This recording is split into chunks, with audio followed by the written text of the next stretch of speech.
गीता में अर्जुन को स्वयं भगवान कह रहे हैं कि उस परमेश्वर की शरण में जा, उसके लिए उन संतों के पास जा जो तत्वदर्शी हो।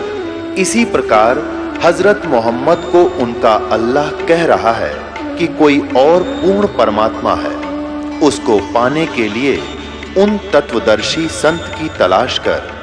वो प्रभु कौन है, ये जानने के लिए कृपया अवश्य सुनिए जगत गुरु तत्वदर्शी संत रामपाल जी महाराज के अमृत वचन। ये पुस्तक है आओ जैन धर्म को जाने। इसके लेखक है प्रवीण चंद्र जैन M.A. शास्त्री। ये कहाँ से प्रकाशित है? आओ जैन धर्म को जाने। लेखक है प्रवीण चंद्र जैन M.A. शास्त्री, जम्बूदीप, हस्तिनापुर।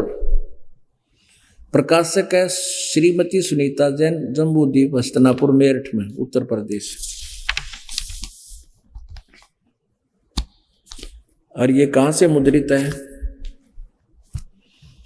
दिनेंद्र जैन, न्यू रसब offset printers, Meerut. Phone number ये इतना इनका। इस पे आपको दिखाते हैं 293 पे चलते हैं। विशेष प्रकरण, श्री महावीर भगवान के अन्य कौन कौन से नाम हैं? उत्तर, 5 अन्य 5 नाम हैं: वीर, अतिवीर, सन्मति, महावीर एवं वर्धमान। अच्छा, यह प्रश्न है कि श्री महावीर भगवान के जीवन का कथन कहाँ से प्रारंभ होता है? उत्तर, पुरुरवा नामक भील की पर्याय से, यानी भील तकते न बेराग का पता नहीं, भील था वहां से शुरू हुआ। पुरुरवा भील कौन था, उसने क्या किया? ये पुष्कलावती देश की पुंडरीकीणी नगरी में एक भीलों का राजा था। उसने सागर सेन मुनि से मधुमास मधु का त्याग व्रत लिया था, जिससे जीवन पर्यंत पालन किया। श्री महावीर भगवान का जीव पुरुरवा झील की पर्याय से कहाँ गया? पहले सौधर्म स्वर्ग में एक सागर की आयु वाला देव हुआ, और फिर कहाँ आया? भरत चक्रवर्ती की रानी यानी ऋषभ देव के पुत्र भरत की पत्नी अनंतमती से मारीची नामक ज्येष्ठ पुत्र हुआ। इस मारीची ने ऋषभ देव जी से नाम लिया था सबसे पहले। ये पहला चेला था, और इस युग आगे चलकर महावीर जैन हुई ये आत्मा। तो वेदोनुसार साधना करने वाले, ब्रह्म की साधना करने वाले के साथ के बीती ब्रह्म स्वर्ग में देव गया हुआ, मारीची का शरीर छोड़कर। फिर कहाँ गया? अयोध्या नगरी में कपिल ब्राह्मण की काली स्त्री से जटिल नामक पुत्र हुआ। ये गणाना बताओ, यहाँ देखेंगे और सारा तोड़ पाट जाएगा। 295 पृष्ठ पे आओ जैन धर्म को जाने। महेंद्र स्वर्ग में देव हुआ। महेंद्र स्वर्ग से महावीर भगवान का जीव कहाँ गया? वो मारीची वाला। इतर निगोद में एक सागर की आयु वाला निगोदिया जीव बना। निगोद से निकलकर श्री महावीर भगवान का जीव कहाँ गया? होय होय, अनेक भव शरीर धारण किए। दो इस प्रकार है: 1000 वर्ष के भाव, आक वृक्ष के भाव शरीर, आक जीवन।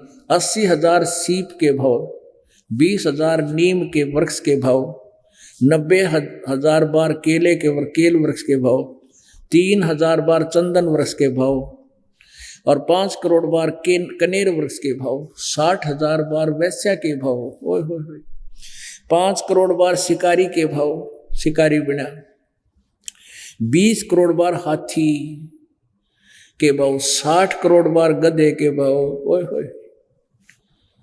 अब गधा तो पुण्यात्मा एक गधे का तो एक का जीवन बतेरा, सारे ठाठ पाठ खत्म हो जाते इसमें। और 30 करोड़ बार कुत्ता, ओ तेरा गजब भैया, हे भगवान। 30 करोड़ बार कुत्ता बना, 60 करोड़ बार नपुंसक, 20 करोड़ बार स्त्री, 90 लाख बार धोबी,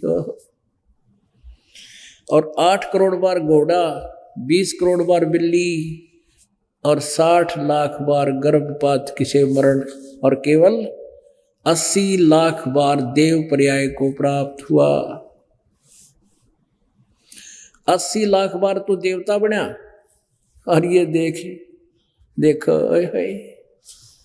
60 करोड़ बार गधा, गधा ते कब बतेरा बना हुआ, आग लगे से स्वर्ग के देवता के पद को। और 30 करोड़ बार कुत्ता, सिर में कीड़े पड़े, खाज लाग जा, धक्के खाता अंडे, ये तो एक का जीवन जुल्म कर दे, फिर के फूका इस 80 लाख बार के देव शरीर को। पुण्यात्माओं, आगे क्या हुआ, वो फिर उपरोक्त भाव प्राप्त करने के बाद श्री महावीर भगवान ने, और फिर भी भगवान महावीर जी पर्याप्त किस पर्याय को प्राप्त किया, राज ग्रह नगर में सथावर नामक ब्राह्मण हुआ, आगे बताएंगे। फिर 7वें नरक में गया, ओए 7वें नरक से कहाँ गया, सिंहगिरी पर्वत पर सिंह हुआ, और पुनः फिर प्रथम नरक में गया। ओए होए, प्रथम नरक से निकलकर श्री भगवान महावीर का जीव कहाँ गया, आगे फिर हिमवान पर्वत शिखर पर सिंह हुआ, ऐसा हुआ, फिर स्वर्ग में देव हुआ, फिर क्या हुआ, फिर जम्बू, फिर नंद का जीव आगे किस पर्याय में गया, सहस्र स्वर्ग से श्री महावीर भगवान का जीव किस पर्याय को में गया, जम्बू द्वीप के छतरपुर नगर में नंदीवर्धन राजा की वीरमती रानी से नंद नामक पुत्र हुआ। नंद का जीव आगे कहाँ गया, पुष्पोत्तर विमान में देव हुआ, तदनंतर 24 में तीर्थ कर श्री महावीर भगवान हुआ। भगवान ये भी भगवान हुआ रे। आगे इस महावीर भगवान ने क्या करा, श्री महावीर भगवान के जीव ने कितने पाखंड मत चलाए, उत्तर दिया 363 पाखंड मत चलाए। हे भगवान, हे परमात्मा। अब यह जो पुस्तक है जैनियों द्वारा लिखी हुई है, और हमारा जी जागरण पर यह सत्संग सलाह करता है, जैनी भी दिख गए, क्यों दिखाओ सो इसने, और यो बंद करवा दिया। अब ये बंद थोड़ा होगा, ये तो विस्फोट होने वाला है, जो बंद कराएं काम चल रहा है। अब ये इन्होंने लिख रखा, दास तो पढ़ के सुनावा है, ये निर्णय देता है कि ये साधनाएं ठीक नहीं है। चलो अभी तक हमें पता नहीं, तो हम तो इन तभी घटिया करा करते। अब जब ऋषभ देव जी से सीधा नाम प्राप्त, वेदों अनुसार साधना करते हुए उस मारीची वाले जीव के साथ की के दुर्गति हुई उसकी, और आगे महावीर जैन बाद में बनायो वही आत्मा, और उसने 363 पाखंड मत अपने मनमुखी बातें ज्ञान सुना दिया। तो इनकी साधना करके महावीर जी की आज्ञा की दुर्गति हुई होगी, इससे भी भयंकर। और उसके अनुयायी वर्तमान के जो उन्हीं अनुसार साधना कर रहे, महावीर जैन जी की दी हुई साधना ही ये कर रहे हैं, इनका तो पता नहीं क्या हाल होगा। अब ये बुरा लग गया इन्हें, यही ज्ञान सुनकर वो बेदक गए। अब दास का कहने का उद्देश्य ये है कि वो साधनाएं जो हम करते थे उससे ये प्रतिफल मिला, और यही गीता जी अध्याय नंबर 7 के श्लोक नंबर 18 का सारांश है कि ये अच्छी आत्माएं परमात्मा के लिए घर त्याग कर चले गए। महावीर जी, मारीची जी, ऋषभदेव जी, और भी महापुरुष बहुत से, गोपीचंद भर्तृहरि जी। लेकिन सत साधना ना मिलने से, पूर्ण संत ना मिलने से यह दुर्गति मिटी नहीं, जन्म मरण का रोग कटा नहीं। कहते हैं सतगुर बिन काहू न पाया ज्ञाना, जो थोथा बुछड़े किसाना। गुरु बिन वेद पढ़े जो प्राणी, समझे न सार रहे अज्ञानी। जग सारा रोगिया रे, जिन सतगुरु वेद न जाण्या। जग सारा रोगिया रे। और परमात्मा कहते हैं कि सार शब्द सर जीवन बीटी, और घिस घिस अंग लगावे। कहे कबीर तुम सत्कर मानो, थारा जन्म मरण मिट जावे। तो वो साधना क्यों ना करें, या दुर्गति ना हो। इतना सा उद्देश्य है दास का। कि जब तक हमें ज्ञान नहीं था तुम इस घिसी पेटी साधना में लगे रहे थे, कर रहे थे, और अब हमें पता लग गया है तो क्यों ना इस सत्साधना को करें। आपने देख लिया, ना ब्रह्मा जी को ज्ञान, ना विष्णु जी को ज्ञान, ना शिव जी को वेदों का ज्ञान, ना दुर्गा को कंप्लीट ज्ञान, ना सतयुग के ब्राह्मण ज्ञान, नहीं तो वर्तमान के कलयुगों के ब्राह्मण की तो आपने सुने दी कथा कि जो सतयुग त्रेता द्वापर में जो राक्षस हुआ करते वो आज के ब्राह्मण हैं। परमेश्वर कबीर जी के साथ जो अत्याचार करवाए इन लोगों ने, हिंदुओं के गुरु ब्राह्मणों ने, मुसलमानों के पीर काजी और मुल्लाओं ने, ये राक्षस ही करा सकते हैं। जो हमारे साइसदास के साथ क्रोथा कांड करवाया ये राक्षस ही करवा सकते हैं। तो अब ये आचार्य लोग जो हैं, आचार्य कहो, गुरु कहो, चाहे ब्राह्मण कहो, क्योंकि जो मार्गदर्शन करते हैं उन्हीं के वही मिसगाइड किया करते हैं कि उनकी रोजी रोटी समाप्त ना हो जाए। तो ये राक्षस लोग ही कराया करते हैं ऐसे दुष्कर्म। तो परमात्मा और वही हमारे पुराण सिद्ध कर रहे हैं कि अवर्तमान के जो गुरु बने हुए ये तो राक्षस हैं। वो राक्षस जो सतयुग में राक्षस माने जाते थे आज के ब्राह्मण हैं, गुरु हैं। तो जो आज का प्रसंग था कि और बात तेरे काम न आवे, संतों शरण लाग रे, के सोवे गफलत में बंदे, जाग जाग नर जाग रे, जाग जाग नर जाग रे। हम जो साधना ना कर रहे थे वो तो कति सो रहे थे, और जो कर रहे वो शास्त्र विरुद्ध कर रहे थे वो भी हमारी माया की वो भांग पी रखी थी। परमात्मा कहते हैं कबीर ये माया अटपटी सब गट आन अड़ी, और किस किस ने समझाऊं या कुआ भांग पड़ी। निरंजन धन तेरा दरबार, निरंजन धन तेरा दरबार, जहां पर तनिक न न्याय विचार। भाई वैश्या ओढ़े मुल मुल खासा, गल मोतियों के आर।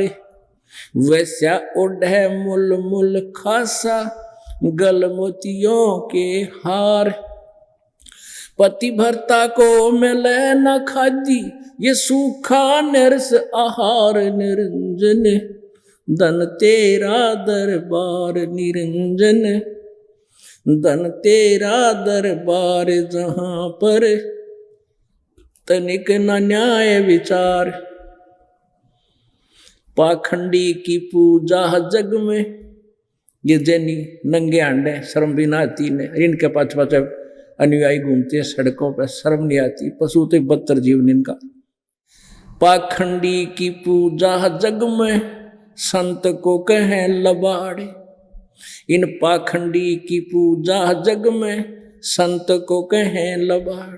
अज्ञानी को परम विवेकी, ज्ञानी को मूड गंवारे। निरंजन धन तेरा दरबार, निरंजन धन तेरा दरबार, जहां पर तनिक न न्याय विचार। कह कबीर सुनो भाई साधो, यह सब उल्टा व्यवहार। कहे कबीर सुनो भाई साधो, यह सब उल्टा व्यवहार। सच्चों को तो ये झूठा बतावे, इन झूठों का एतबार। निरंजन धन तेरा दरबार, निरंजन धन तेरा दरबार, जहां पर तनिक न न्याय विचार। परमात्मा क्या करते रहे, मैं जो बता रहा हूं आप जी को, इन ब्रह्मा विष्णु महेश की सती थी, लेकिन ये गुरु लोग ब्राह्मण लोग आप जी को भ्रमित कर रहे हैं। मुझे तो कहें लबाड़ है, मुंह फटा है, पता नहीं क्या क्या बकवाद कर रहा है ब्रह्मा विष्णु महेश के बारे में। और आज वही सदग्रंथ हमारे प्रमाणित कर रहे हैं ब्रह्मा विष्णु महेश की सती थी। तो परमात्मा कहते थे कह कबीर सुनो भाई साधो, या सब उल्टा व्यवहार।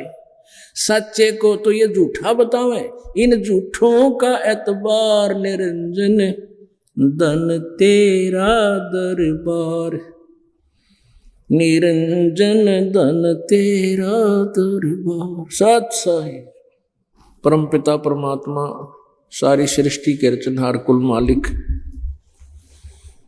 कबीर परमेश्वर जी की असीम कृपा से आप जी सत्संग में पहुंचे।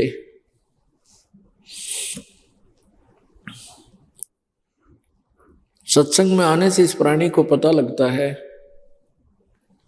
कि मानव जीवन हमें किस उद्देश्य से प्राप्त हुआ था।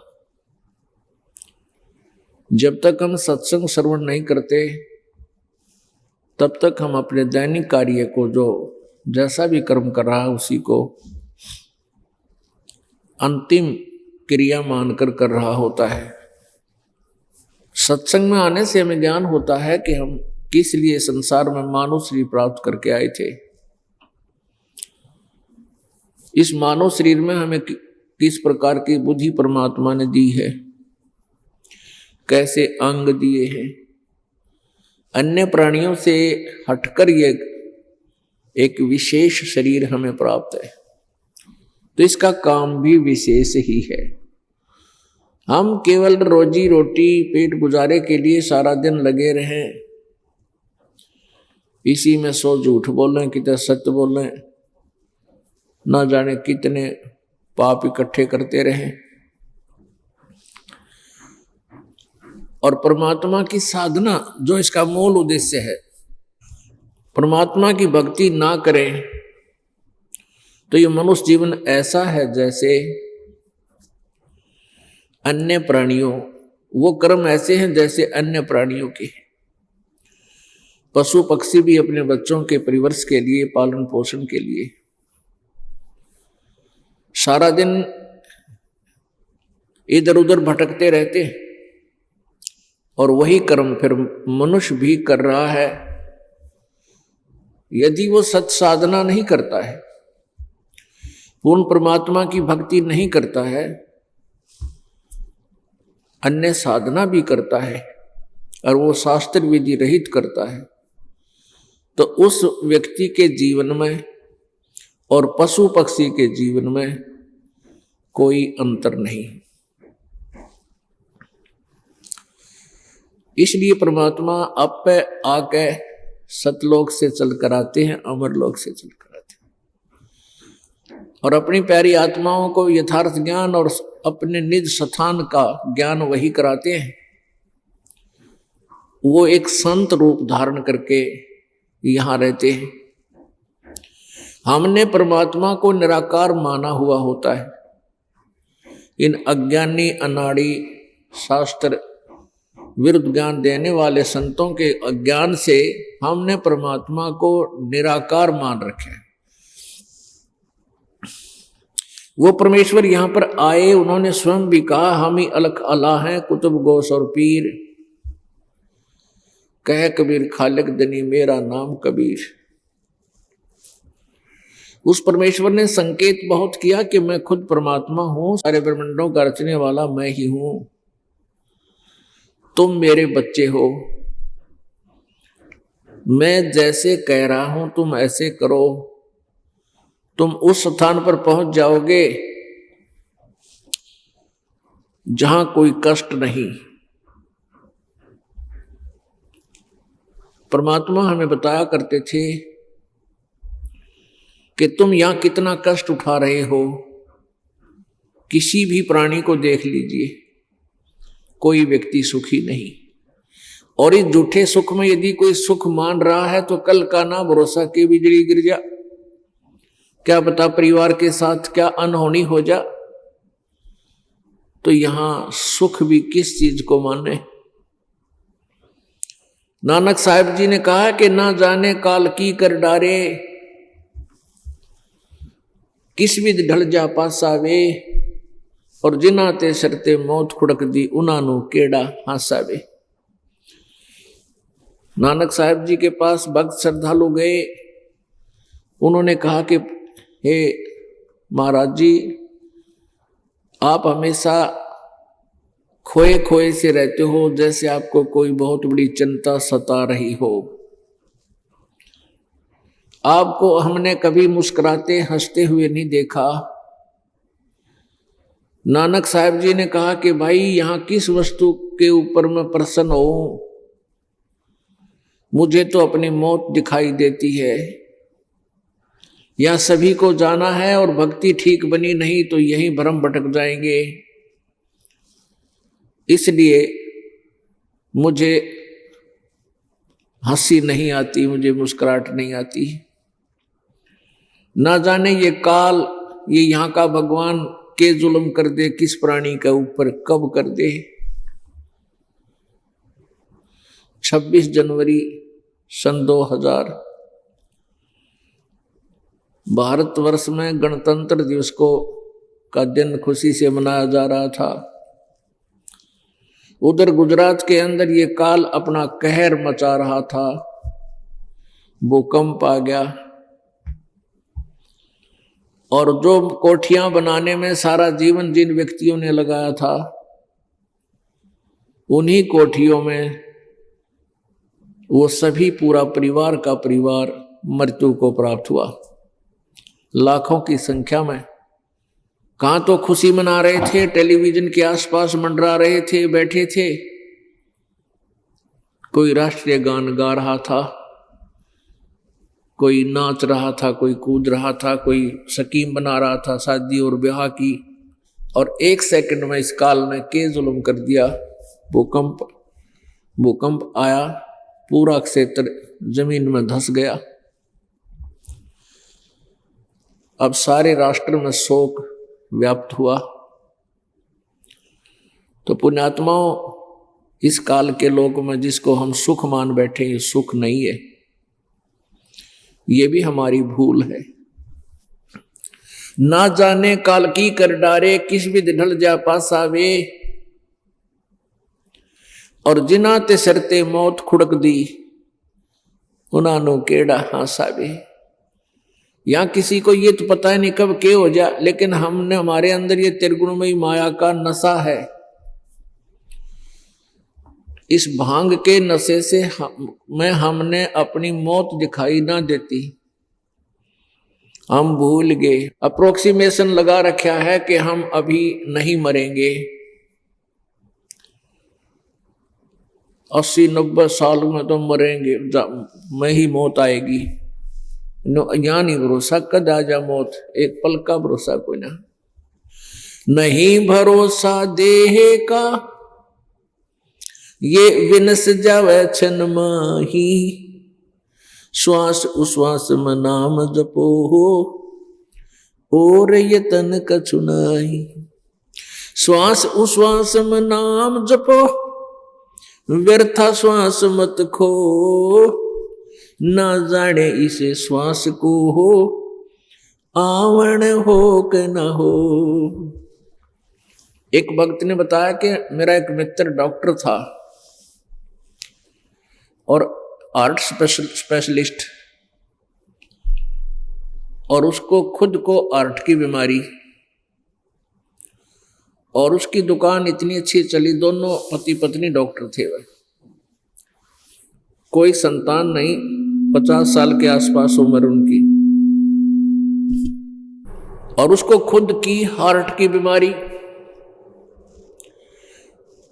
वो कह रहा था कि मैं उसके पास गया, ज्ञान चर्चा की,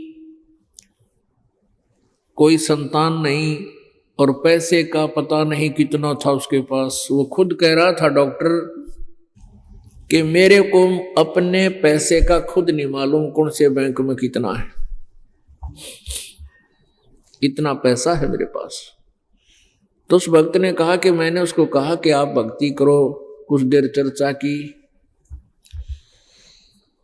कहने लगा या राम नाम की चर्चा मना अच्छी ना लगती,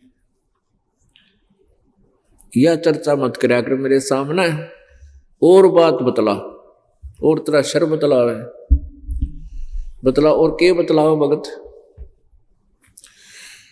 यहां कहते हैं तुलसी पिछले पाप से हरि चर्चा ना भावे, और जैसे जोर के बेगते भाई भूख विदा हो जाए। वो भक्त बता रहा था जी, फिर 6 महीने बाद वो डॉक्टर अचानक हृदय गति रुक जाने से, हार्ट अटैक होने से मर गया। हाथ में टेबलेट ले रहा, गिलास रखा मेज पे और नो नहीं कर पाया, नो का नो हो गया। अब स्टार्ट ले उस दन ने, और नो सोचा था मैं तो डॉक्टर हूं, मेरा क्या होगा। सबसे बड़ा डॉक्टर परमात्मा ही है। उसने जो लिख दी वो ही घटा बढ़ा सका है। जीव अपने तरीके से इसको कोई परिवर्तन नहीं कर सकता, यह भूल है उसकी। और उसने राम नाम की चर्चा कती नहीं सुहाव थी, क्योंकि दुनिया लूट ली। 2 रुपया की टेबलेट के ये 20-20, 50-50, 100 रुपये ले लेते हैं। एक बेड का रोज के 200 400 रुपये, एक चक्कर लाओ इन्हों का 100 रुपये डेली चक्कर। और तुम टिंडे लेने हॉस्पिटल खोल लो, चक्कर लाने के पैसे ले। तो इन्होंने तो पैसा लूटने का मतलब हो गया।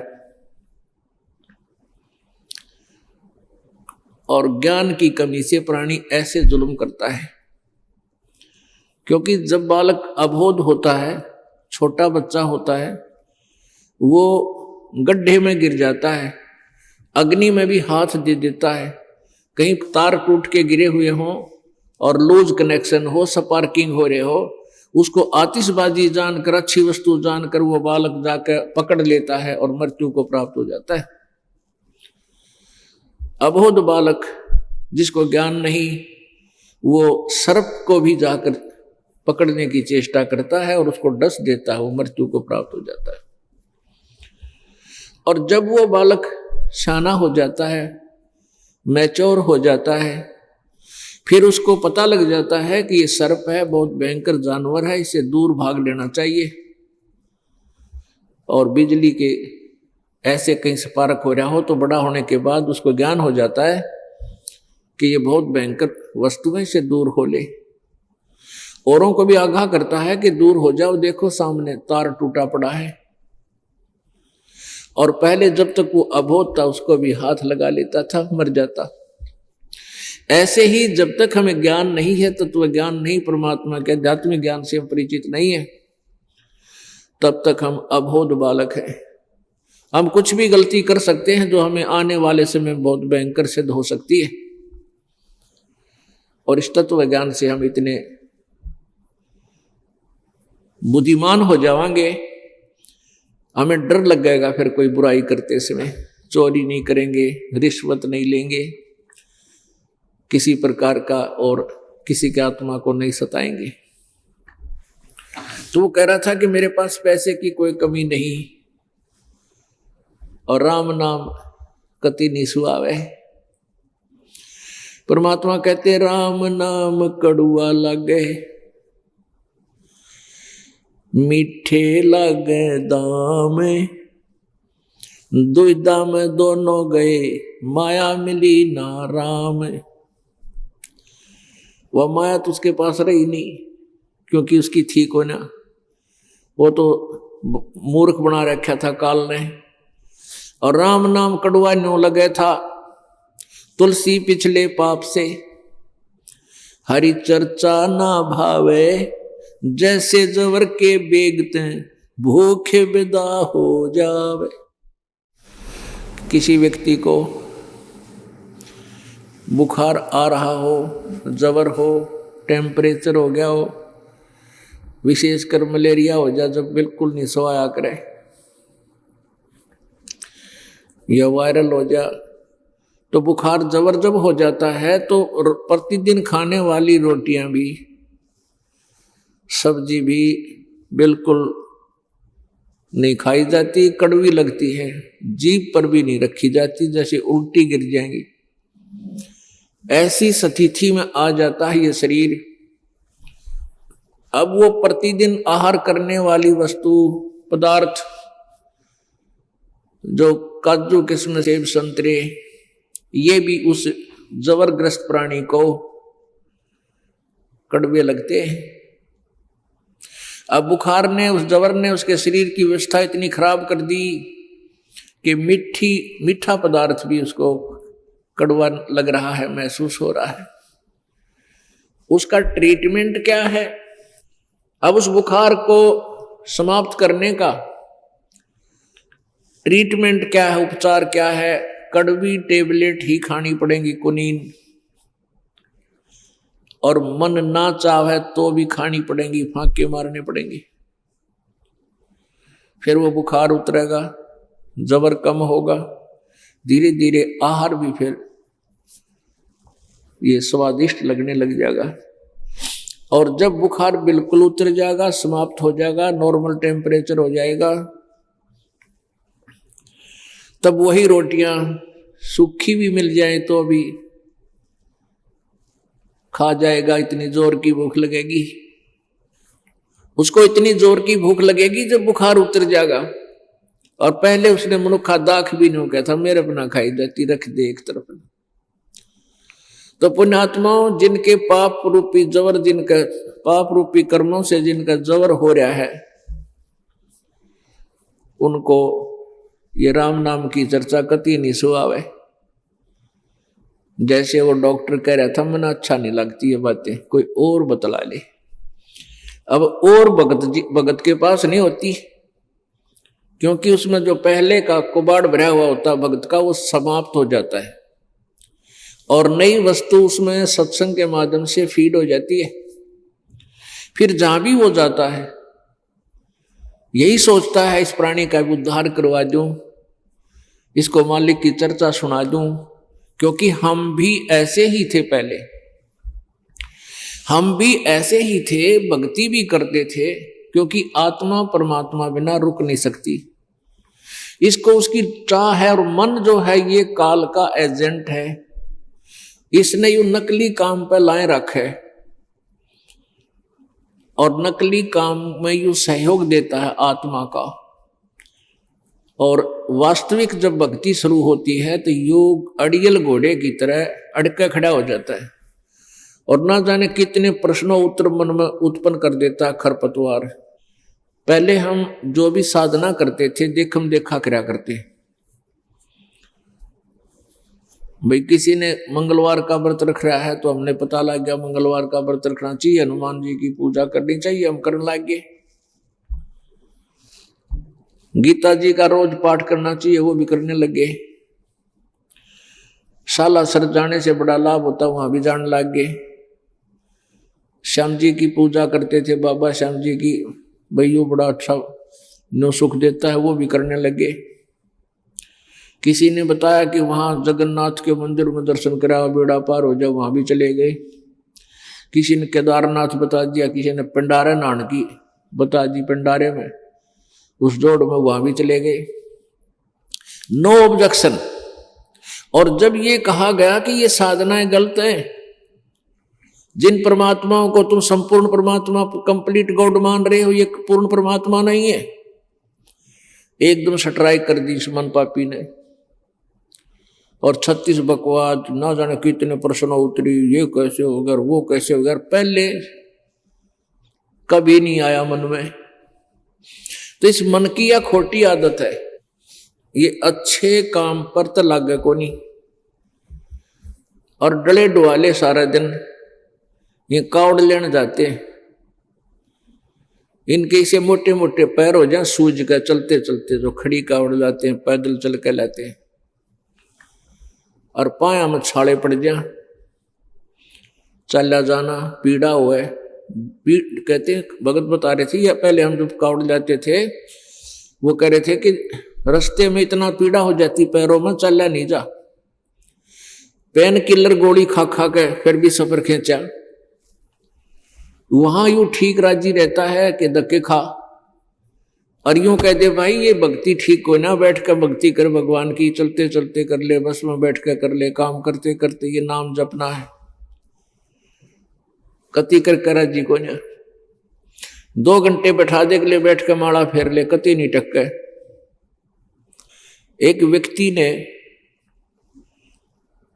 किसी संत से पूछा, गुरु जी से, उसने बताया भाई तू जो है ऐसे ऐसे इस मंत्र का इतना जाप कर ले या किसी तो करवा दे। उसने पैसे दे दिए। अब ये इतने जाने थे, उसने ठीक है जी वो गया एक लेबर चौक पे।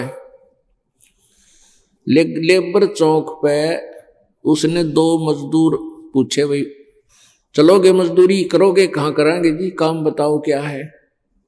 कि काम भाई बताऊं, एक मंत्र है वो मंत्र बताऊंगा, उसका जाप करना है, इतनी माला जाप करनी 8 घंटे बस, और बढ़िया भोजन दूंगा, जब कहोगे चाय बना के दूंगा, हलवा खीर पूरी खिलाऊंगा। वो तो हो गया राजी। चल भाई चल, कितने दिन करवाओगा? 7 दिन। अकोर से ना बुलाइए, हम आया करांगे, कहा जाए करिए। वो दोनों गए, उड़ा नहा धवा दिए, नए चादर कपड़े लपेट दिए, उनका ये बैठ जाओ। अब वो मंत्र ने 1-आधे घंटे तक करे, वो माला जापा देखे 1 घंटा आधा घंटा ना, दोनों उठ कर चाल पड़े। न बोला क्या बात होगी? ना भाई मारा बस का कोई ना यार, 8 घंटे क्यों कर पूरे होंगे? उड़े डले डाढ़ हुए, फिर उल्टे लेबर चौक पे जा खड़े हुए, सारा दिन वो मसाला डोया सिर पे, वो कर लिया, लेकिन वहां ना बैठा गया। तो इस मन की खोटी आदत है। तो ये जो साधना आपको बताई गई है बिल्कुल आरामदायक है, यही हमारे सदग्रंथों में प्रमाण है। जैसे गीता जी अध्याय नंबर 8 के श्लोक नंबर 7 में ये काल कह रहा है ब्रह्म कि अर्जुन तू मेरी भक्ति भी कर, मेरा भजन भी कर और युद्ध भी कर।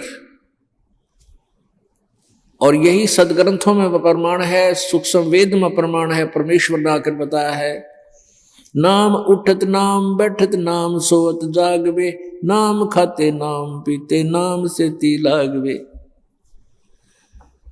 परमात्मा की भक्ति चलते फिरते उठ बैठ के अपना काम करते करते, सोचा उठे जब सोन लगे तब मालिक का मंत्र करता हुआ सो जा, मन माने सपने में भी सिमरण होता रहे। तो ये है वो यथार्थ। जैसे यजुर्वेद अध्याय नंबर 40 के मंत्र नंबर 15 में कहा कि ओम नाम का जाप, ओम करतु समर किलबे समर करतुम समर। ओम नाम के जाप को काम करते करते सिमरण करो, विशेष कसक के साथ श्रद्धा के साथ सिमरण करो, और मनुष्य जीवन का मूल कर्तव्य जानकर सिमरण करो। यानी जिस भी इष्ट की आप साधना करते हो, नियम एक जैसे ही है। जैसे बच्चा खेल क्या खिलाड़ी है, वो जिला स्तर पर खेलता है तो भी उसके नियम वही हैं, और स्टेट यानी राज्य स्तर पर खेलता है तो भी नियम वही है, और राष्ट्रीय स्तर पर खेलता है तो भी नियम वही है, उसी प्रकार के होते हैं। और इंटरनेशनल लेवल पर खेलता तो भी नियम वही है। तो ऐसे ही जिस भी इष्ट की तुम साधना करोगे, उस सत्र की भी साधना उनमें वही नियम है, और पूर्ण परमात्मा की साधना करोगे तो भी यही साधना के नियम है। युद्ध से कठिन काम कोई नहीं होता। और उसमें भी कहा कि अर्जुन तुम नाम ना भूलना, नाम भी सुमर, भक्ति भी कर और युद्ध भी कर।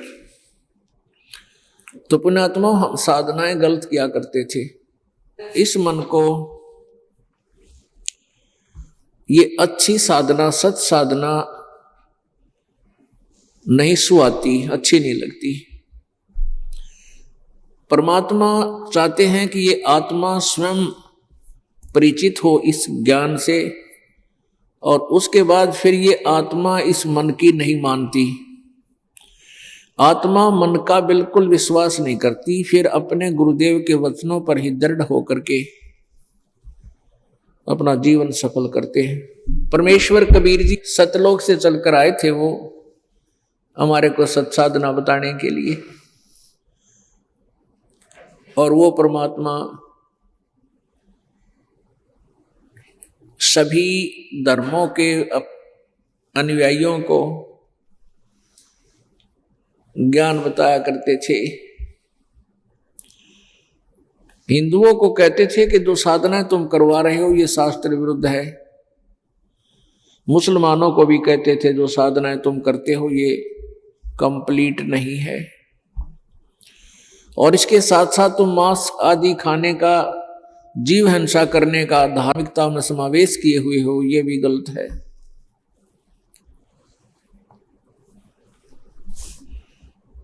वो परमात्मा कोई और है, उसके विषय में न तो आपके हजरत मोहम्मद जी को पता था। कबीर परमात्मा कहा करते थे कि वास्तविक भक्ति और पूर्ण परमात्मा के विषय में आपके मुसलमान धर्म के प्रवर्तक हजरत मोहम्मद जी भी अपरिचित थे, और पूरा मुसलमान समाज भी उस यथार्थ भक्ति से और मोक्षदायक परमात्मा से अपरिचित है। कुरान शरीफ सूरत फुरकानी नंबर 25 आयत नंबर 52 से 59 तक 59 तक ये स्पष्ट किया है।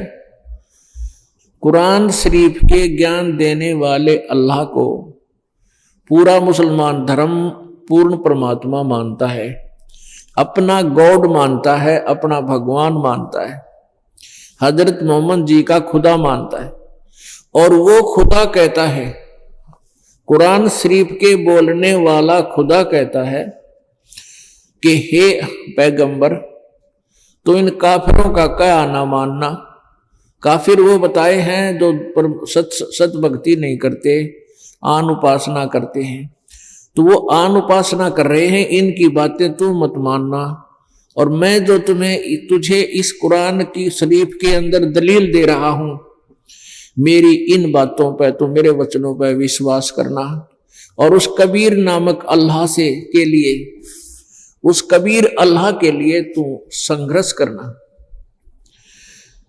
जिहाद करना। जिहाद मीन झगड़ा नहीं, कि वो नहीं मानते हैं कि कबीर गॉड है, तू भी उनकी बातों को ना मानना कि कबीर गॉड नहीं है, कबीर अल्लाह नहीं। इतनी सी बात है। फिर कहा कि ये वो परमात्मा है जिसने सभी को ये सब व्यवस्था करके दी है, सारी सृष्टि की रचना की है, और ये परमात्मा अपने भक्तों के पापों का नाश कर देता है, गुनाहों को माफ कर देता है। और ये वही परमात्मा है, ये वही परमेश्वर है जिसने 6 दिन में सृष्टि रची, 7वें दिन तख्त पर जा विराजा। और इस परमात्मा की खबर, इस परमात्मा के बारे में जानकारी किसी बाखबर से पूछ देखो। पुण्यात्माओं, परमात्मा कहा करते, सच कहूं तो जग नहीं माने, और झूठ कही ना जाई हो, और सच ना पूरा पावते ये झूठो जगपति आई हो। अब सच्ची कहूं तो जग मारन दावे, अगर मैं सच्ची कहता हूं तो मुझे मारने के लिए दौड़ते हैं, और झूठ मैं कह नहीं सकता। तो परमात्मा ने कहा कि तुम्हारा खुदा खुद कह रहा है हजरत मोहम्मद को कि कोई और पूर्ण परमात्मा है, कंप्लीट गॉड है, कबीर नामक।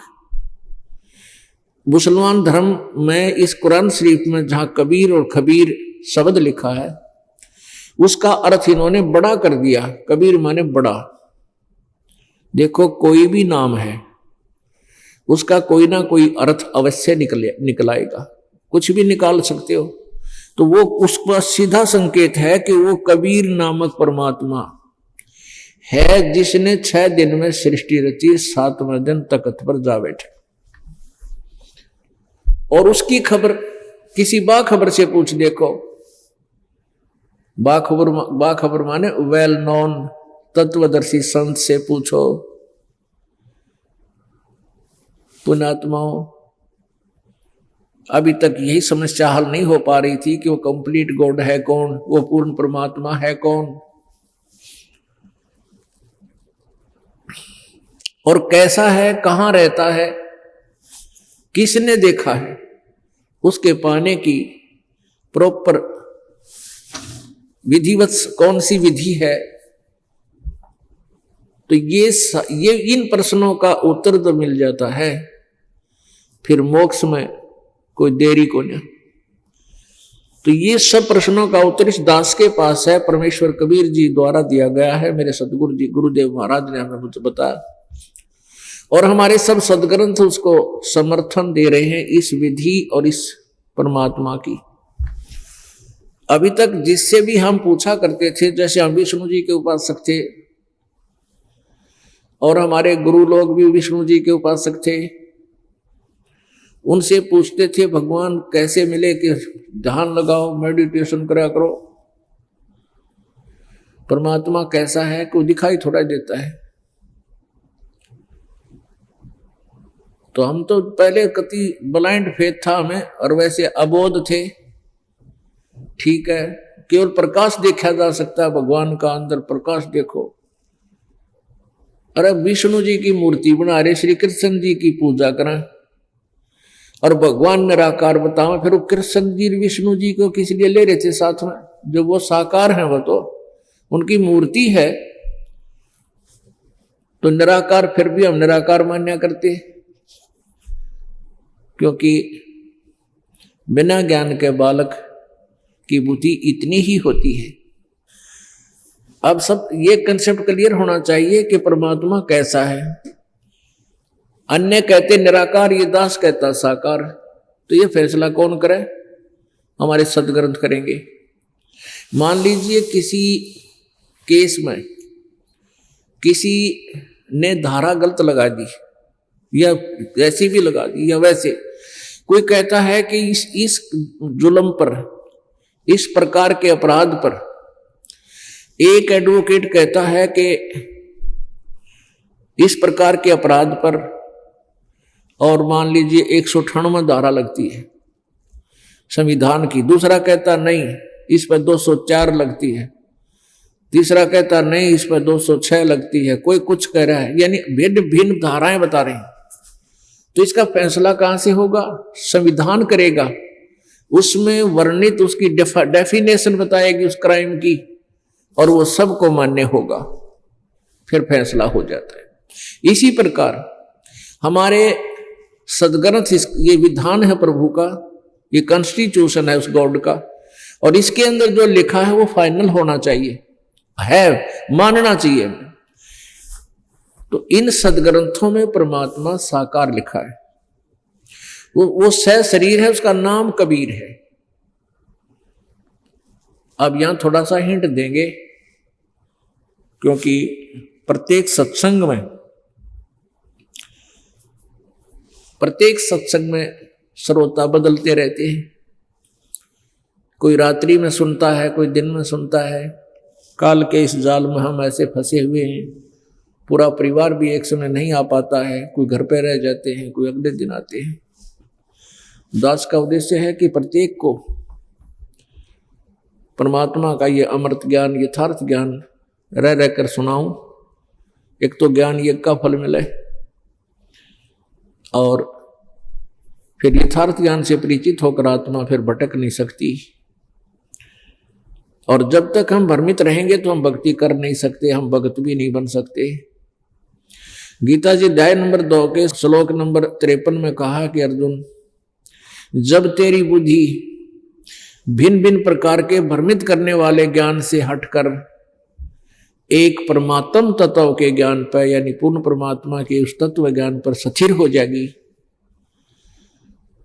तब तो तू योग को प्राप्त होगा, तब तो तुझे साधना प्राप्त होने योग्य तू होगा, तब तो तू भक्त बनेगा, तेरी भक्ति प्रारंभ होगी।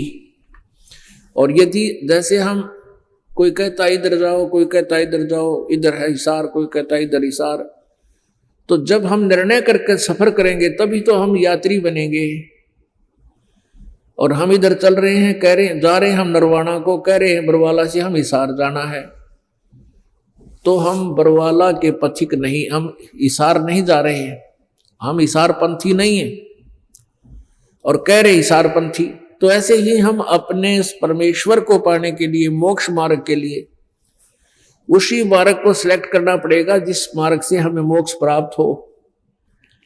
तो उसका निर्णय पहले करके फिर ही सफर करना चाहिए। तो आप जी के समक्ष ये सभी प्रत्यक्ष प्रमाण इसलिए किए जाते हैं कि आप जी फिर भ्रमित ना हो सके। कबीर परमेश्वर जी पहले वर्बली कहा करते थे, लेकिन इन अनाड़ी अज्ञानी गुरुओं ने, पीरों ने परमात्मा को मूर्ख बताया और जनता को उस परमात्मा तक जाने नहीं दिया, और जो चले गए उनको भी भ्रमित करते रहे, क्योंकि उस समय हम अशिक्षित थे। और ये सदग्रंथ पढ़ने का आदेश किसी व्यक्ति विशेष को ही होता था, जैसे संस्कृत पढ़ने का आदेश अधिकार केवल ब्राह्मणों को ही होता था। और सभी सदग्रंथ संस्कृत भाषा के अंदर लिपिबद्ध थे। उधर से जो मुसलमान धर्म के अंदर भी शिक्षित लोग बहुत ही कम होते थे। ये काजी मुल्ला ही पढ़ा करते थे, यही आगे जैसा इन्होंने समझाया सदग्रंथों को वैसा ही आगे समझाया करते थे। आप जी ने गीता जी में देखा चौथे अध्याय के 34वें श्लोक में, उसमें कहा कि जो चौथे अध्याय के 32वें श्लोक में जिस सच्चिदानंद घन ब्रह्म की वाणी यानी उस तत्व ज्ञान के विषय में जानकारी बताई है,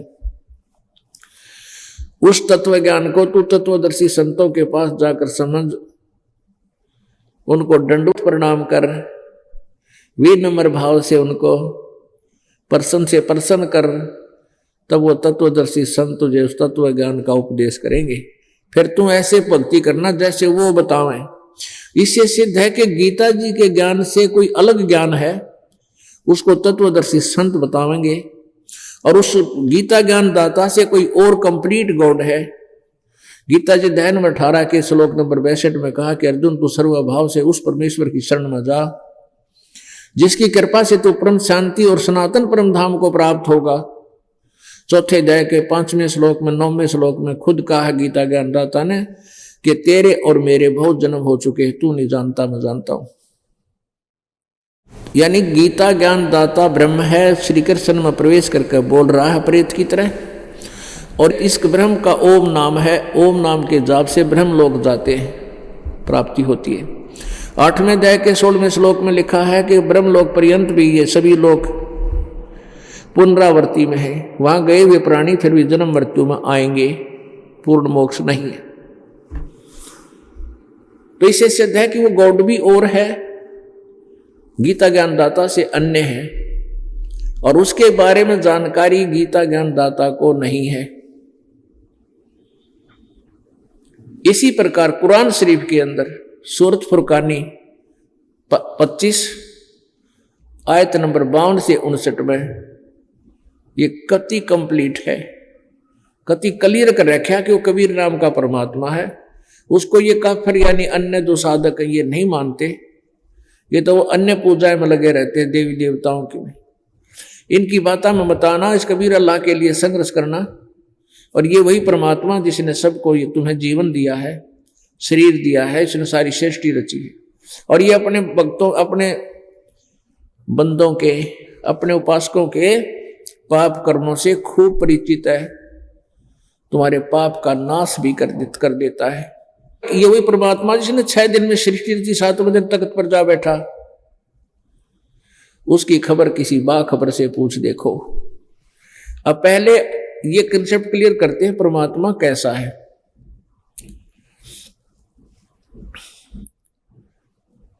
अब सबसे पहले आपको पवित्र बाइबल दिखाते हैं। पवित्र बाइबल में और पवित्र कुरान शरीफ में ये दोनों मिलकर स्पष्ट कर रहे हैं कि परमात्मा साकार है और नर आकार है, मनुष्य जैसा है। और यही पवित्र वेद बताते हैं। अग्ने तनोरसी विष्णुवेतवा सोमस्य तनोरसी, यजुर्वेद अध्याय नंबर 5 के श्लोक नंबर 1 में 2 बार गवाही दी है।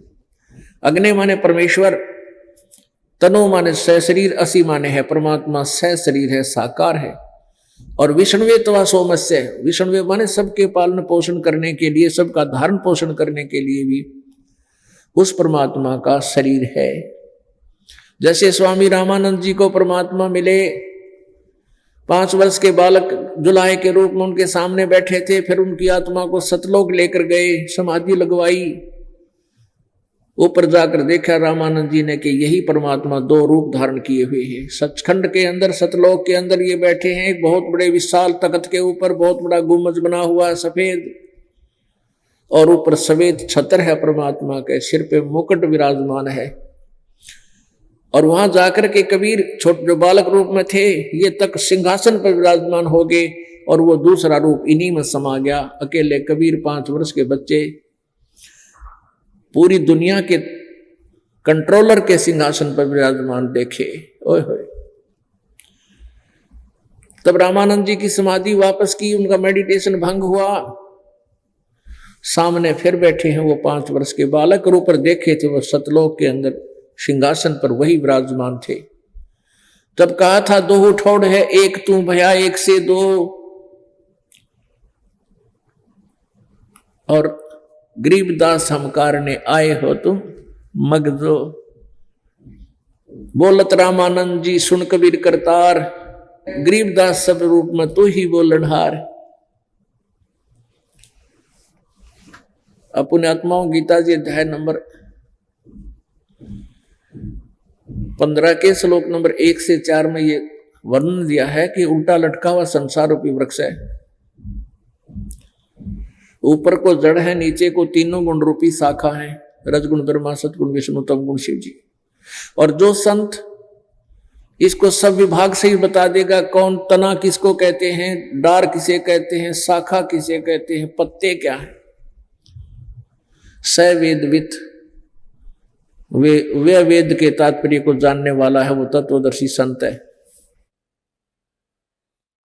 फिर उस तत्वदर्शी संत की के मिलने के उपरांत, उससे ज्ञान समझने के पश्चात, इस अज्ञान रूपी गुत्थी को तत्व ज्ञान रूपी शस्त्र से काट के, उसके पश्चात उस परमात्मा के उस परम पद को की खोज करनी चाहिए, जहां जाने के बाद ये प्राणी फिर लौट के संसार में कभी नहीं आते, अर्थात पूर्ण मोक्ष प्राप्त करते।